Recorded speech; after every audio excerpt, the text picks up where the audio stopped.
palabra. Y hemos estado hablando nosotros en esa ruta y en este sentido durante este tiempo. Y no sé si usted se acuerda la última vez que tuvimos por este lugar, de qué fue que hablamos y en qué pasaje bíblico nos fundamentamos para desarrollar lo que estábamos hablando. ¿Recuerda alguno? En el libro de Job, capítulo 1. Bien. ¿Y cuál era el tema? La soberanía de Dios, y hablábamos tres cosas solamente. La soberanía de Dios sobre el enemigo, la soberanía de Dios sobre la vida del ser humano y la soberanía de Dios sobre la pertenencia que tiene cada persona. Bueno, pues mañana vamos a seguir hablando de la soberanía de Dios bajo el tema soberano sobre los reyes de la tierra. Soberano sobre los reyes de la tierra. Y vamos a Daniel capítulo 4, versículo 34 al 37. Y le voy a pedir que me tengan paciencia en este día. Los que están en la silla más dura tienen la libertad de cambiarse a la silla más acolchadita y vayamos adelante.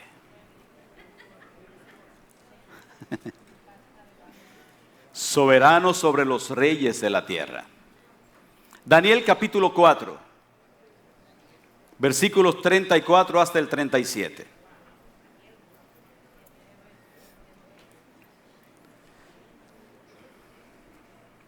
Puesto de pie, nos leemos en esta mañana la palabra del Señor. Daniel capítulo 4, versículos 34 al 37. Y dice así en el nombre de Jesús. Mas al fin del tiempo, yo, ¿quién? Alcé mis ojos al cielo, y mi razón me fue devuelta, y bendije al Altísimo. Y alabé y glorifiqué al que vive para siempre, cuyo dominio, ¿cómo es? Y su reino, ¿por cuánto es? Todos los habitantes de la tierra son considerados como, y él hace según su voluntad en el ejército del cielo y en los habitantes de la tierra, y no hay quien detenga su mano y le diga, ¿qué haces? En el mismo tiempo mi razón me fue devuelta, y la majestad de mi reino, mi dignidad y mi grandeza volvieron a mí. Y mis gobernadores y mis consejeros me buscaron, y fui restablecido en mi reino. Y mayor grandeza me fue añadida.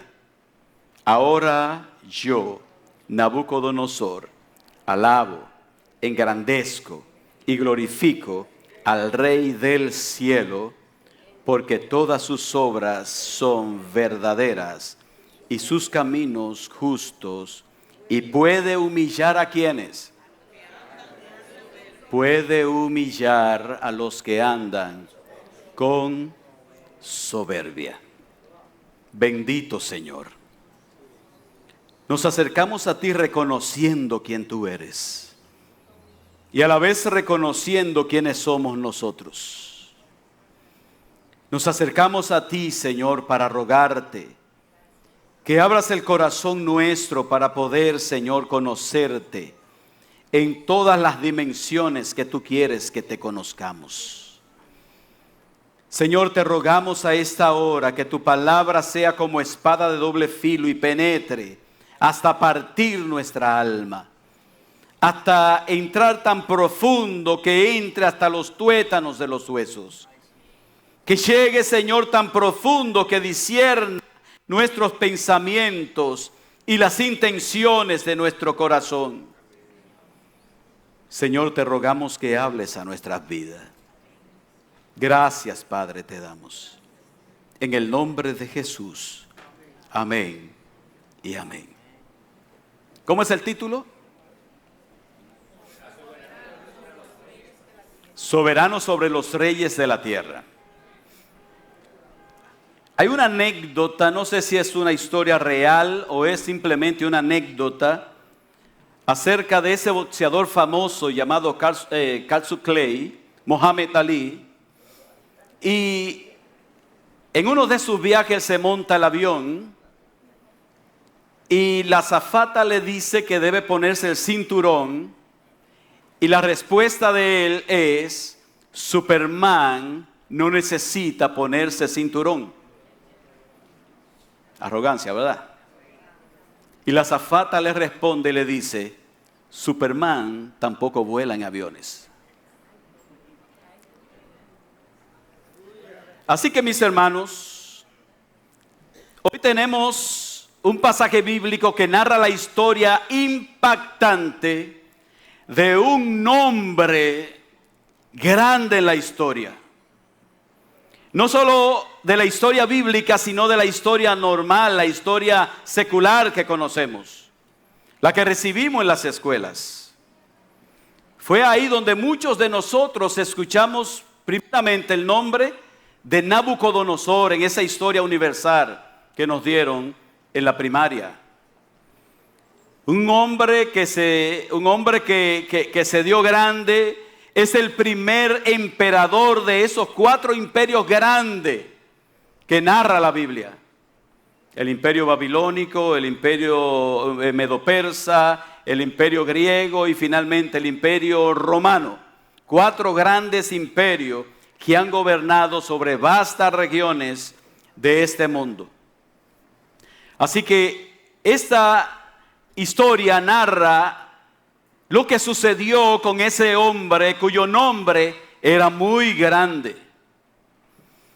Mis hermanos, la Biblia comienza, el libro de Daniel comienza con Nabucodonosor entrando a Jerusalén, tomando Jerusalén y llevándose cautivo a gran parte de los habitantes de la ciudad y de Judá, llevándose gran parte de habitantes del pueblo de Dios cautivo hacia Babilonia.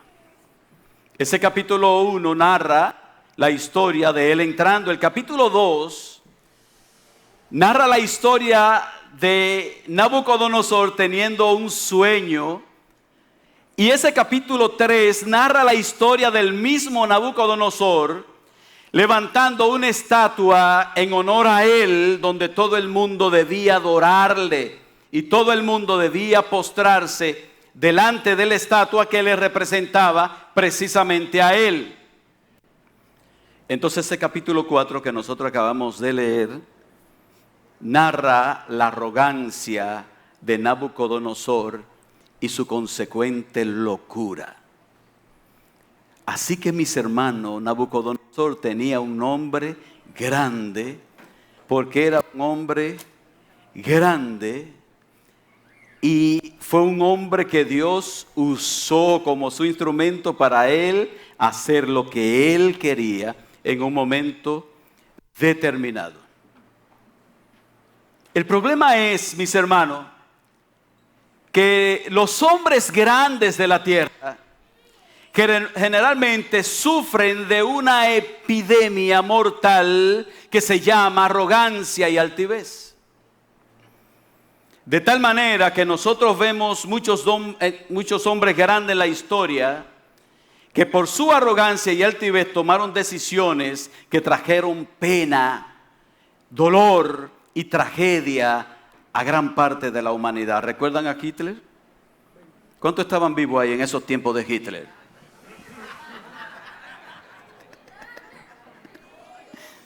Eso no es pecado, mis hermanos. Eso es experiencia. ¿Recuerdan? ¿Era arrogante el corazón de Hitler? ¿Era arrogante? ¿Y qué le costó a gran parte de este mundo esa arrogancia? Una segunda guerra mundial, donde murieron 60 millones de personas, incluyendo 6 millones de judíos sacrificados.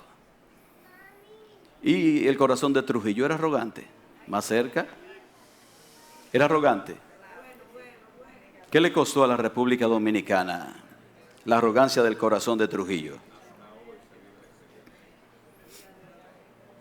Así que Nabucodonosor, siendo un hombre grande, no escapa a la arrogancia de su corazón. No escapa a la jactancia, no escapa a la vanagloria, no escapa al orgullo, porque es un hombre grande que permanentemente está siendo tentado a creer que las cosas suceden porque él quiere que sucedan y que sus decisiones son las que hacen suceder las cosas. Ahora, una pregunta, mis hermanos. ¿Hay cristianos arrogantes? Yo sabía que ese lobo iba a salir. Seguro que hay cristianos arrogantes. Mira a su hermano que está a su lado y dígale, tú no. Tú no. El corazón de Nabucodonosor estaba hinchado de arrogancia, de prepotencia, de orgullo, de jactancia. Estaba muy hinchado.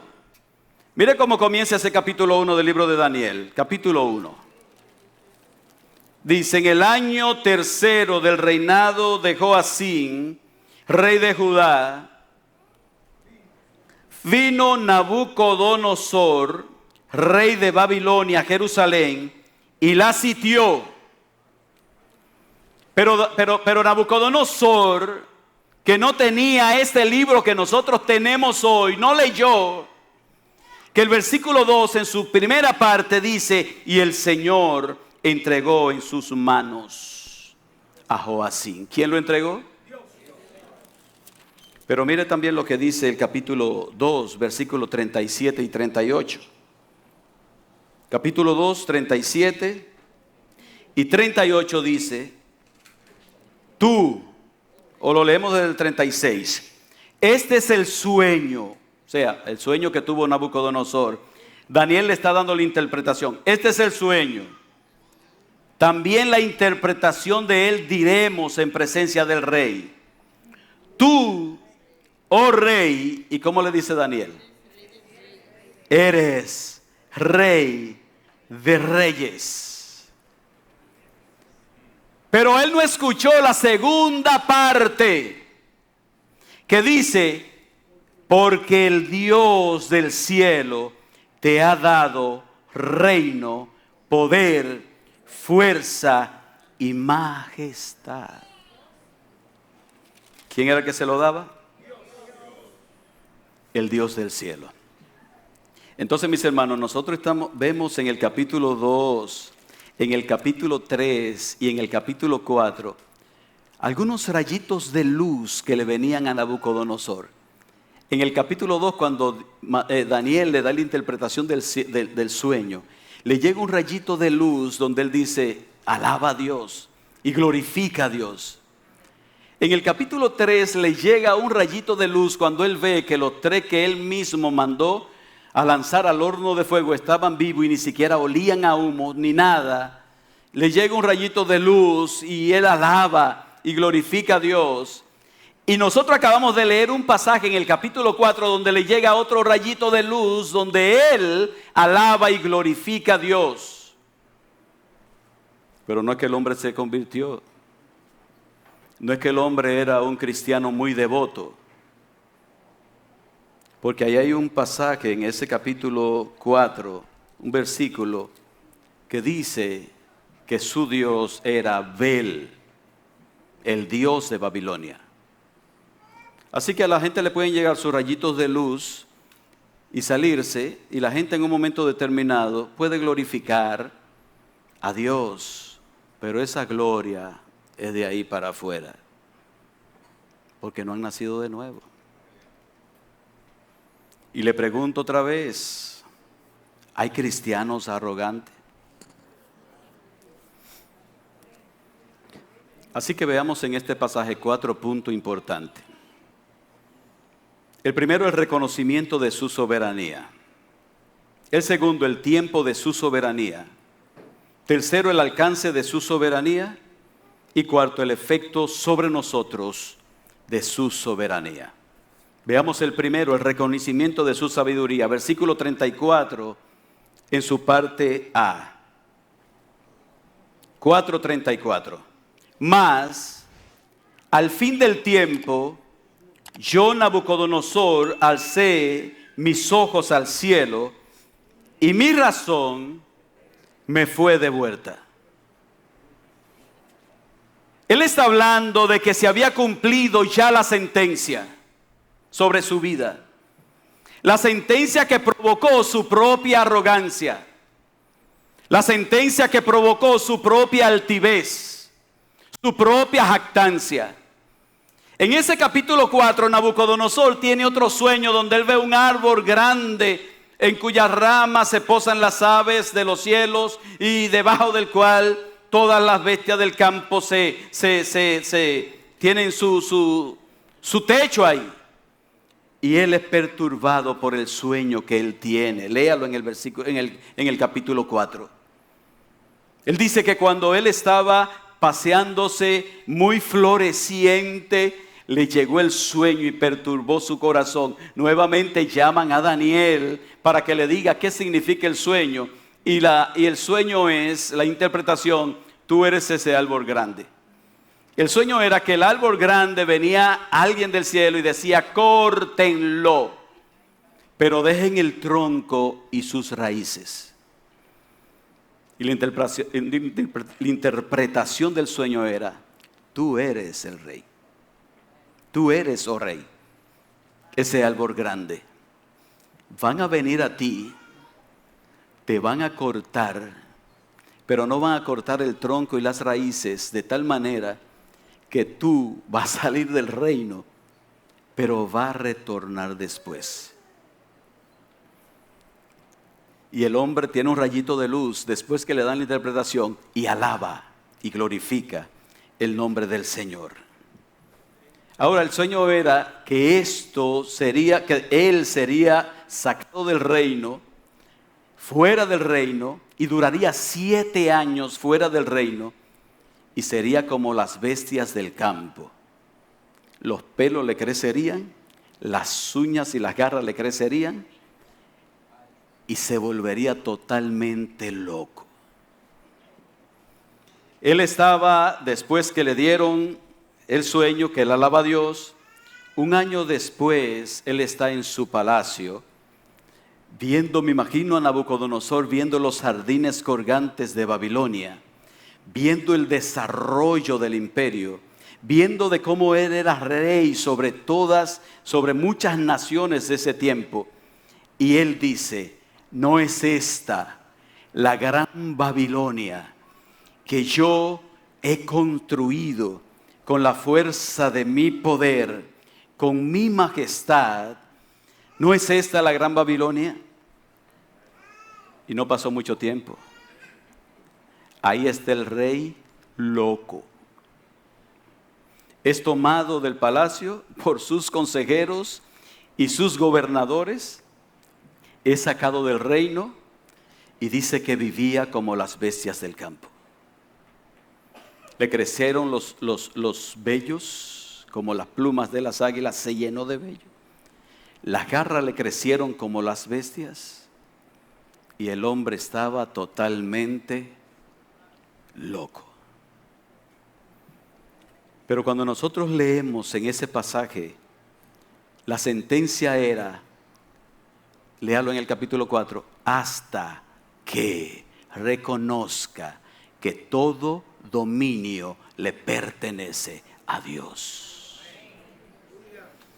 Y lo repite 2 veces en el capítulo, hasta que conozca que Él es el Dios Altísimo y que Él da el poder a quien Él quiere dárselo. La arrogancia del corazón, la jactancia, el creer que las cosas suceden porque nosotros hacemos que sucedan, el creer que estamos así porque nosotros hemos provocado que estemos así, porque nos esforzamos al trabajar, nos esforzamos al hacer las cosas, ¿es malo esforzarse? No, no es malo esforzarse. El problema es la arrogancia del corazón.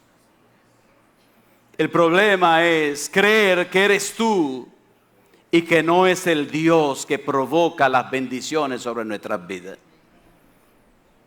Ahí es que comienza el pasaje donde nosotros nos estamos basando en el capítulo 34 y dice: mas al fin del tiempo. ¿De cuál tiempo? Mas al fin de los 7 años de la sentencia. Mas al fin de ese tiempo, cuando él, estando en esa condición caída, en esa condición de pobredumbre, en esa condición de miseria, donde él pasó de ser el emperador, señor y rey de ese tiempo, a ser una bestia del campo. Estando en esa condición, ahí es donde él dice: entonces mi razón me fue devuelta. Y lo primero que dice ese versículo 34, mas al fin del tiempo, yo, Nabucodonosor, alcé mis ojos al cielo.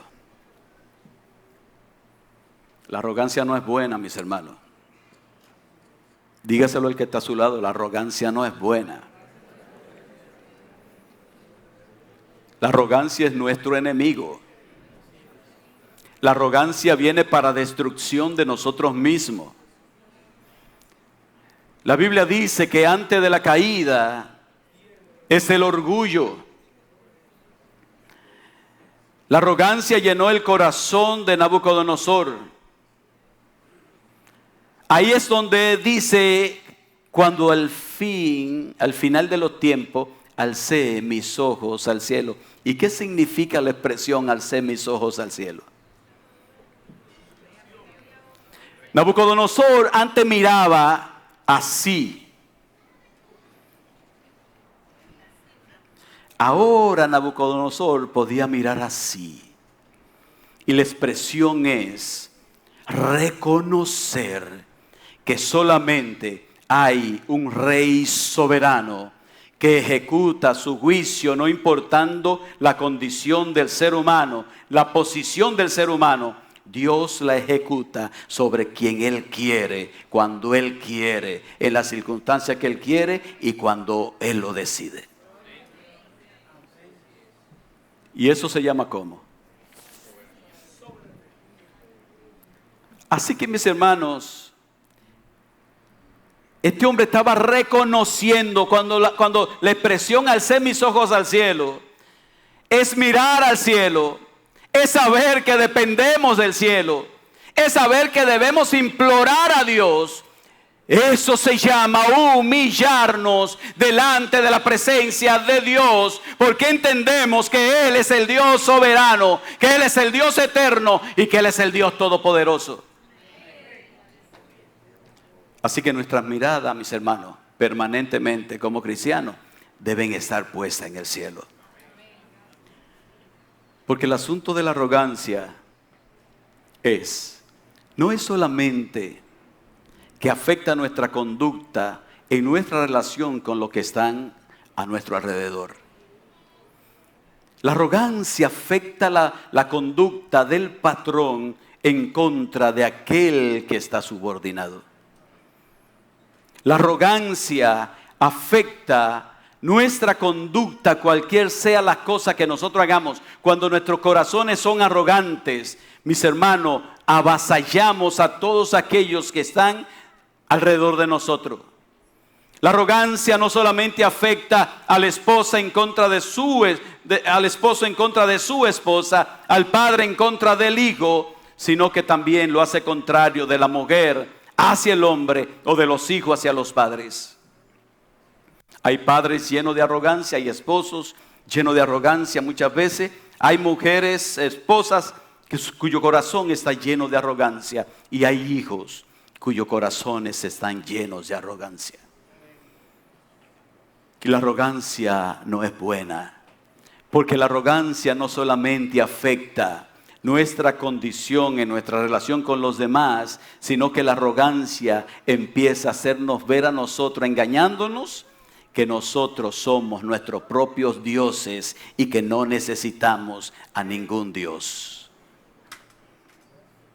¿Sí o no? Así que dígale a su hermano que te ha sudado, la arrogancia no es buena.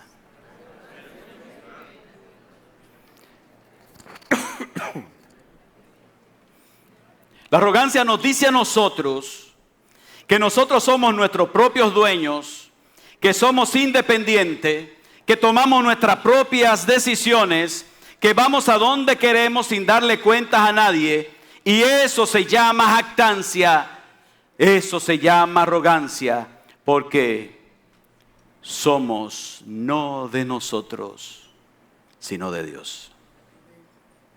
No somos nuestro propio Dios. Así que es mejor alzar nuestros ojos permanentemente al cielo, sabiendo y estando convencidos de que dependemos del que está sentado en su trono allá en el cielo. Jesús dijo, sin mí nada pueden hacer. Lo mejor que nos puede pasar es reconocer que solamente hay un Dios. Y ese Dios es soberano y ese Dios es Señor nuestro. Y que nosotros debemos andar sometidos a la soberanía de ese Dios. Andar rendido a la presencia de Él cada día. Esa es la verdadera vida cristiana, mis hermanos. Esa es la verdadera vida cristiana. Tener una vida humillada delante de Dios, dependiendo de Él, viviendo por Él y viviendo para su gloria. Así que la arrogancia no tiene cabida en el corazón del cristiano. Que Dios nos ayude a reconocer a Él como el soberano de todas nuestras vidas. ¿De cuánto Dios es soberano de toda su vida?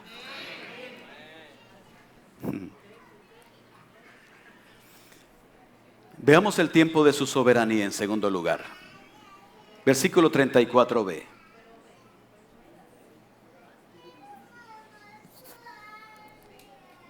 Dice, alcé mis ojos al cielo y mi razón me fue devuelta, y bendije al Altísimo, y alabé y glorifiqué al que vive para siempre, cuyo dominio es sempiterno y su reino por todas las edades. Hay muchos que están en eminencia que quisieran quedarse ahí, sentados. Presidentes que hoy quisieran quedarse sentadito en el trono hasta que se mueran. Parece que el lugar es bueno, ¿verdad? Quedarse ahí tranquilo, gobernando.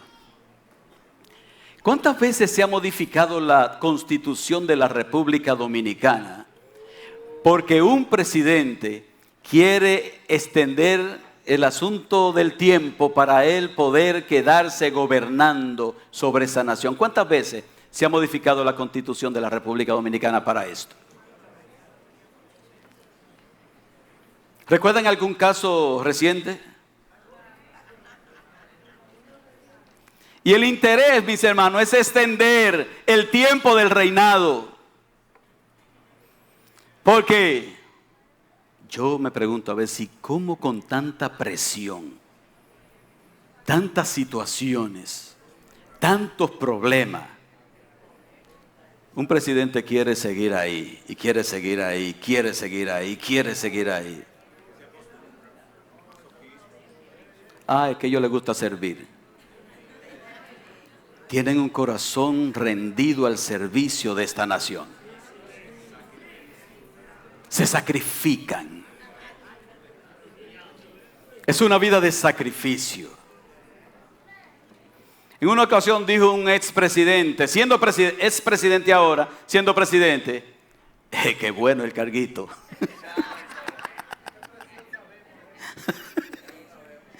Yo no me acuerdo. ¿Quién fue que lo dijo?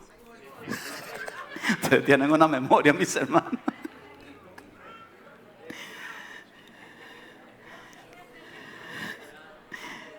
Entonces hay gente que quiere quedarse ahí, reinando. ¿Cuántos años duró Trujillo?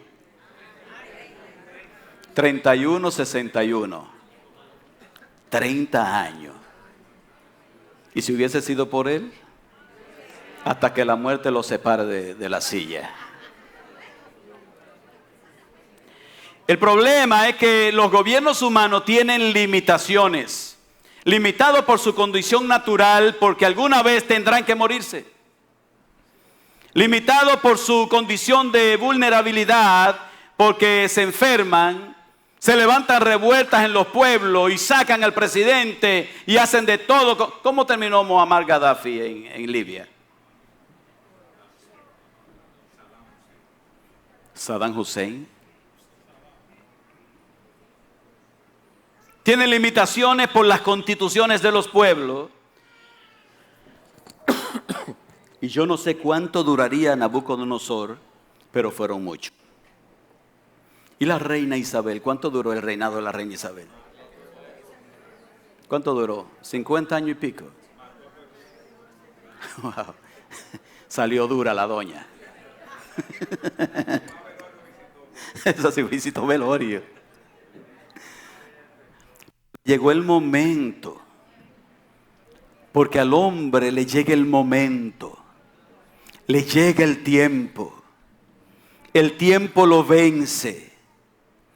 Dios determina el tiempo en que un rey está puesto en el cargo. Es Dios que lo determina. Daniel capítulo 2 versículo 21 dice: Él muda los tiempos y las edades, quita reyes y pone reyes, da la sabiduría a los sabios y la ciencia a los entendidos.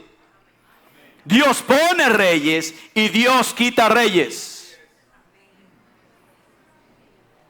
Yo estaba hablando al principio de todo este asunto de las elecciones de Venezuela, o al principio, no sé, en uno de esas revueltas hablaba con Reiner y le decía a Reiner: oye Reiner, ¿qué asunto ese de Maduro allá en Venezuela? Y Reiner me respondió: no, pastor, ese hombre lo tiene Dios ahí, porque Él quiere hacer algo en Venezuela. Nosotros hemos orado: quítalo, quítalo, quítalo. Pero oramos, mis hermanos, pero oramos teniendo la conciencia de que Él se va de ahí en el momento que Dios determine que Él se va de ahí. Porque Dios es que quita reyes y pone reyes. Así que en ese versículo 34 nos dice a nosotros que el único reino eterno es el de Él. Ahí aparecen expresiones como para siempre, en esa parte de sempiterno, por todas las edades. ¿Qué significan esas expresiones? Perpetuo, de tiempo infinito, eternamente y para siempre. Él es Dios, Él es Rey y Él es soberano sobre toda la creación. Alábale a esa hora.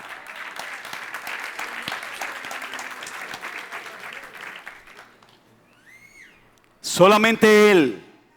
Pero aparecen otras expresiones, leámoslo ahí. Mi razón me fue de vuelta y bendije al Altísimo y alabé y glorifiqué al que vive para siempre, cuyo dominio, y aparece reino, dominio y reino, significan que Él es el Rey, y Él es el Rey sobre toda la creación, y Él no es el Rey de un reino que es, ¿cómo se llama? Democrático. Él no es el Rey de una democracia, donde la gente va a una urna cada cuantos años, cada 4 años aquí en República Dominicana, echa un papelito para elegir al que se va a sentar ahí. Y en definitiva, mis hermanos, nosotros vamos y votamos y ahí se queda quien Dios quiere que se quede. Pero Él no es un rey de un sistema democrático. Él es el rey de un sistema monárquico en todo el universo, donde toda autoridad emana del rey que está sentado en su trono, que es alto y es sublime. Así que Él es el soberano. Él ordena y se ejecuta lo que Él ordena. ¿Hasta cuánto dura ese reinado?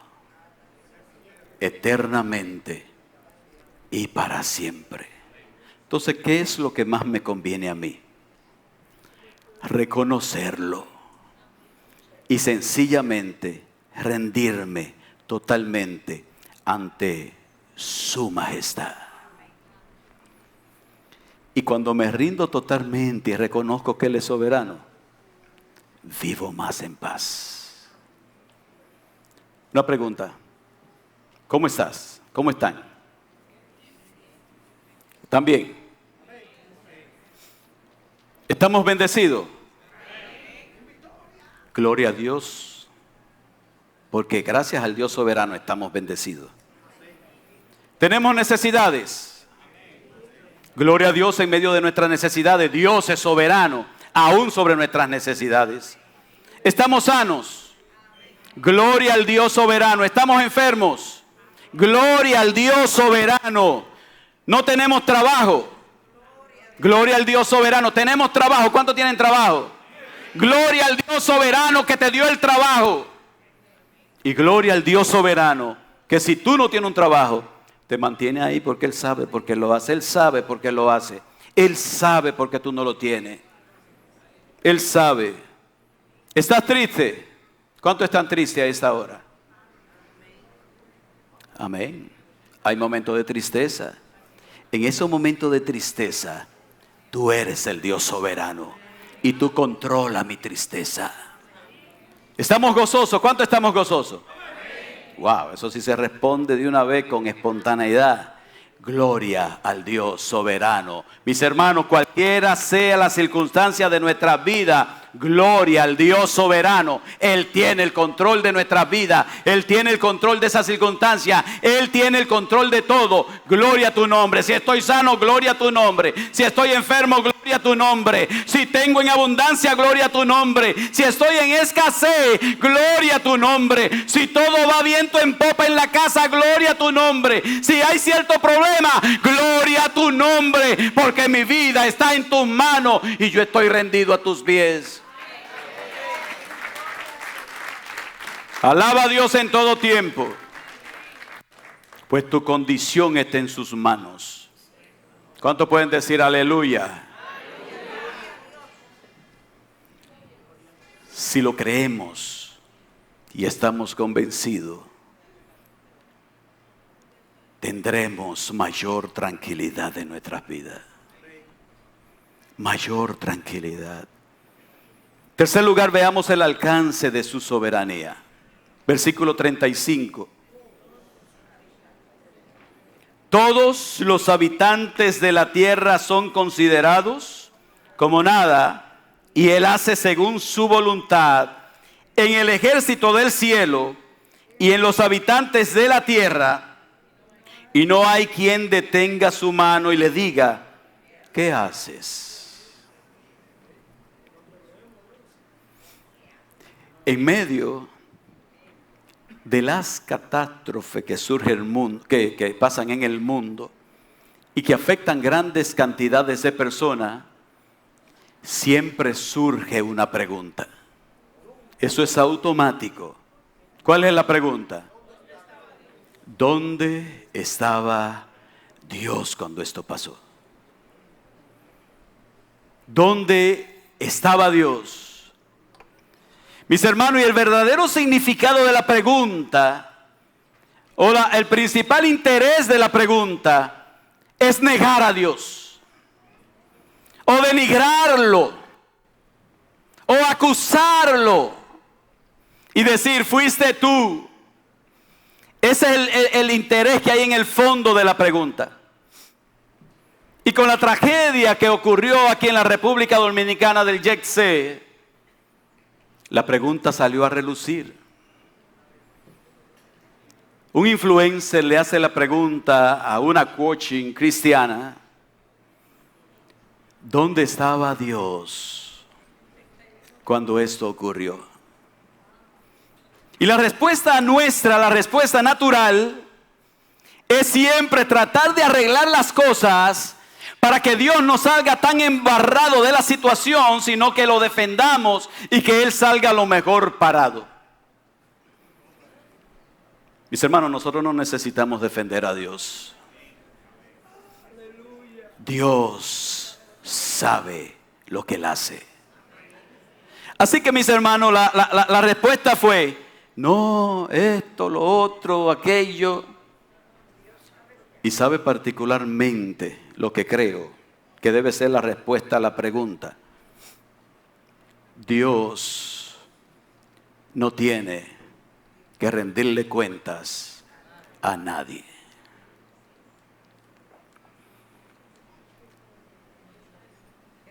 Él no tiene que rendirle cuentas a nadie.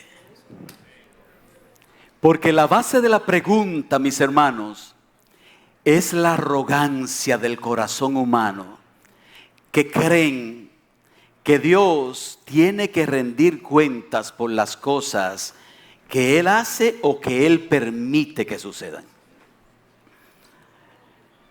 Él es soberano.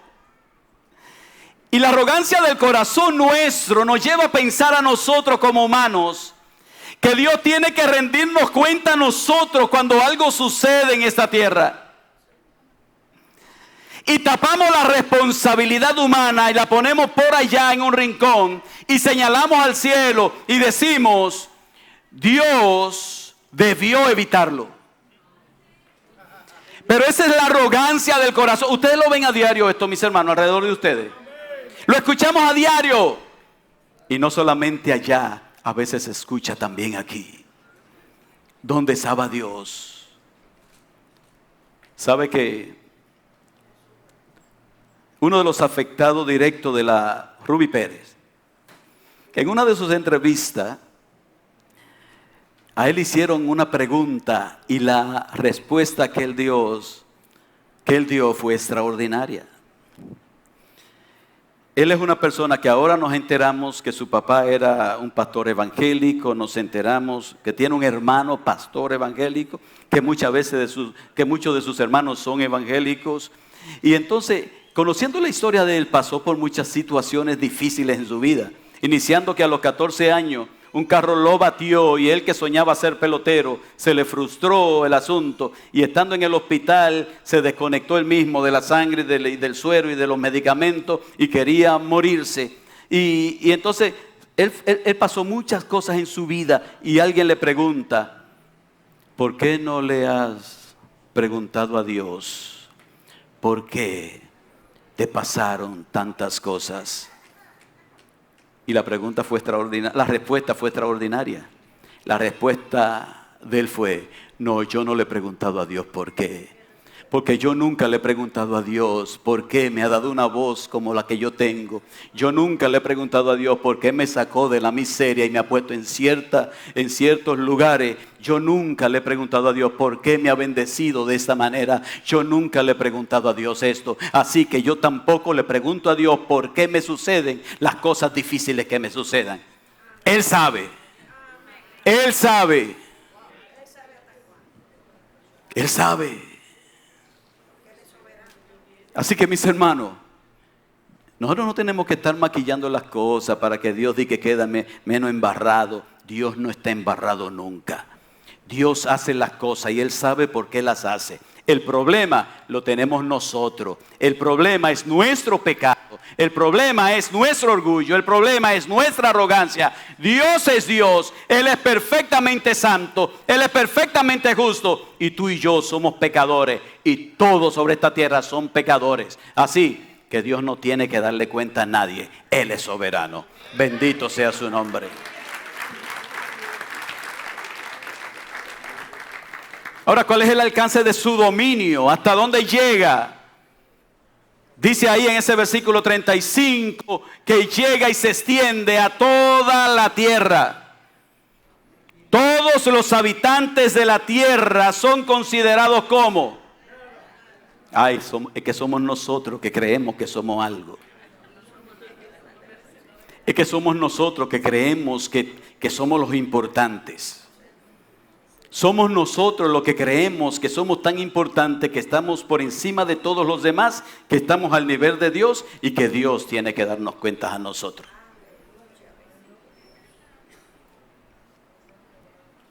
Dice ahí que su dominio se extiende a todos los habitantes, sobre todos los habitantes de la tierra, que son considerados como nada.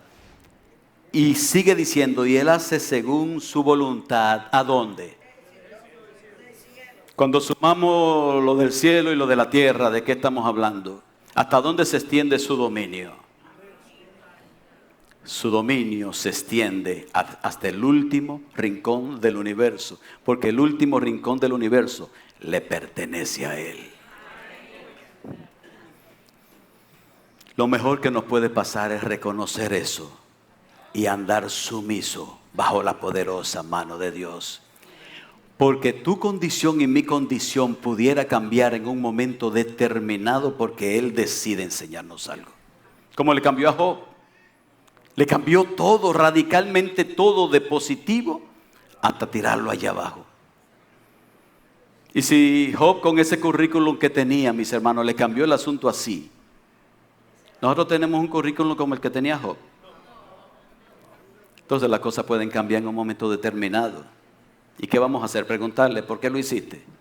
No, responder como le dijo Job. Jehová dio, Jehová quitó, sea el nombre de Jehová bendito. Así que se extiende sobre todo el universo. Y si alguien piensa que es algo, debe saber que nuestro lugar es a los pies de Dios. Es a los pies de Cristo. Es andar rendido en adoración a Él y en obediencia a Él. Él es el soberano de la tierra, Él es el soberano de los cielos. Y dice ahí que Él hace según su voluntad.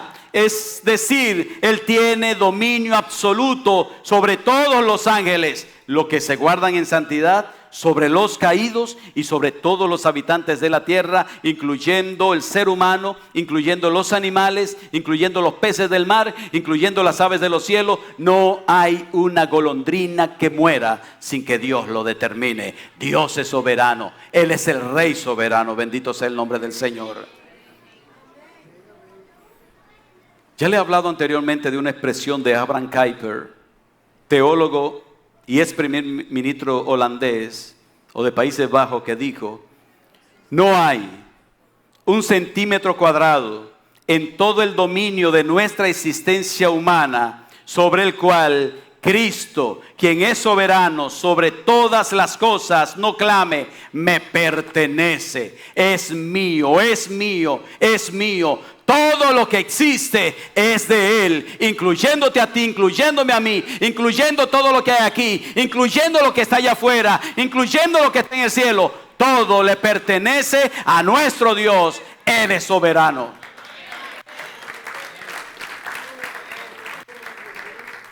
Entonces, ¿qué nos conviene mejor, mis hermanos? ¿Mantenernos en nuestra arrogancia o reconocer que Él es el soberano? Cuarto y último, el efecto sobre nosotros de su soberanía. Versículo 36 y 37. En el mismo tiempo, mi razón me fue devuelta. ¿En cuál tiempo? Cuando pasaron los 7 años, el tiempo de la sentencia. Mi razón me fue devuelta. Y la majestad de mi reino, mi dignidad y mi grandeza volvieron a mí. Y mis gobernantes y mis consejeros me buscaron y fui restablecido en mi reino. Y mayor grandeza me fue añadida. Ahora, yo, Nabucodonosor, alabo, engrandezco y glorifico al Rey del cielo, porque todas sus obras son verdaderas y sus caminos justos, y Él puede humillar a los que andan en soberbia. El efecto de la restitución sobre la vida de Nabucodonosor, ¿cuál fue? ¿Cuál fue el efecto? En su soberanía, mis hermanos, Dios nos doble el brazo sin preguntarnos a nosotros. Como no le preguntaron a Job, como no le preguntaron a Nabucodonosor, Él lo hace sin preguntarnos. No importa tu opinión, ni mi opinión. Ahora, cuando la lección es aprendida, cambian las cosas. A Nabucodonosor le costó un alto precio. ¿Cuánto nos ha costado a nosotros? ¿Cuánto nos está costando? ¿Cuánto nos costará? Él está diciendo, cuando entendí que Él es el Rey soberano, entonces vinieron todas las cosas. Dice ahí, mi razón me fue devuelta. Lo primero, ahí están las cosas restituidas. Su razón, que estaba loco como una cabra, volvió a su tino. La majestad de su reino, ¿quién se la devolvió? Su dignidad y su grandeza, ¿quién se la devolvió? Sus gobernadores y su consejero lo buscaron. Ojo con esto, mis hermanos. Ojo con esto, para que veamos que Dios es soberano. ¿Qué era lo natural y lo normal a la ausencia del rey? ¿Qué era lo natural que pasara? Que hubiera uno que estuviera acechando el más mínimo rebaloncito para acabar con él y sentarse. Sin embargo, este hombre duró 7 años fuera del reino, viviendo como un animal salvaje. Para esos que estaban ahí, eso no tenía vuelta atrás, pero ninguno se atrevió a usurpar el trono de Nabucodonosor. Y la pregunta es, ¿quién lo impidió? Qué raro, que no pasó eso. Qué raro. Porque la naturaleza humana vive acechando a ver si el otro resbala para él apoderarse. Sin embargo, aquí no ocurrió. ¿Por qué? Porque Dios lo hizo así. Fueron y los recogieron. Él lo dice ahí, mis gobernadores y mis consejeros me buscaron y fui restituido. O sea, estos hombres salieron a buscar a la bestia Nabucodonosor para volverlo a traer y colocarlo en el trono. Eso es soberanía, pero no de Nabucodonosor, de Dios. Bendito sea su nombre. Ahí está el efecto del reconocimiento, versículo 37. Yo alabo y reconozco al Dios del cielo. Razón de su reconocimiento, sus obras son verdaderas y sus caminos son justos. Él tiene el derecho de tratar al soberbio, al arrogante, como Él quiere. Dice, Él puede humillar, Él tiene el derecho, Él tiene el poder de humillar a los que andan en soberbia. Y lo hace, y siempre lo hace, guiado por su santidad, por su justicia, por su perfección. Y lo hace sobre la base de que tú y yo somos los pecadores. Él es perfecto y Él es justo y todas sus obras verdaderas. Y Él termina haciendo en nuestras vidas lo que es correcto para que tú y yo nos enderecemos, salgamos de nuestra arrogancia, de nuestra prepotencia, de nuestra jactancia y lleguemos a ser como es Cristo. Bendito sea el nombre del Señor. ¿Cómo es Cristo? Filipenses capítulo 2, versículo 5 en adelante. ¿Cómo es Cristo?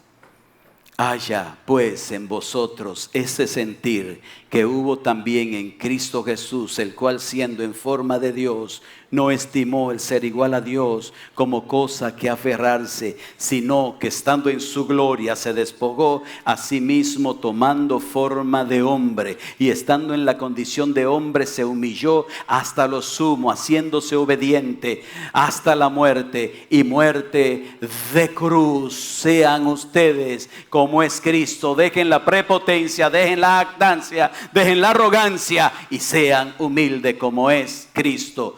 Dios lo hace y el proceso termina con nuestras vidas, alabando y glorificando a Dios y sometido bajo su soberanía. Mis hermanos, que Dios nos ayude a conocerle mejor, que Dios nos ayude a reconocer que Él es el dueño y el Señor de nuestras vidas, y que Dios nos ayude a reconocer que nosotros somos sus siervos y nuestras vidas cambiarán, nuestras vidas serán transformadas, y mucha gente alrededor de nosotros también será impactado por lo que Dios hace en nuestras vidas. Bendito y alabado sea el nombre del Señor, sea su nombre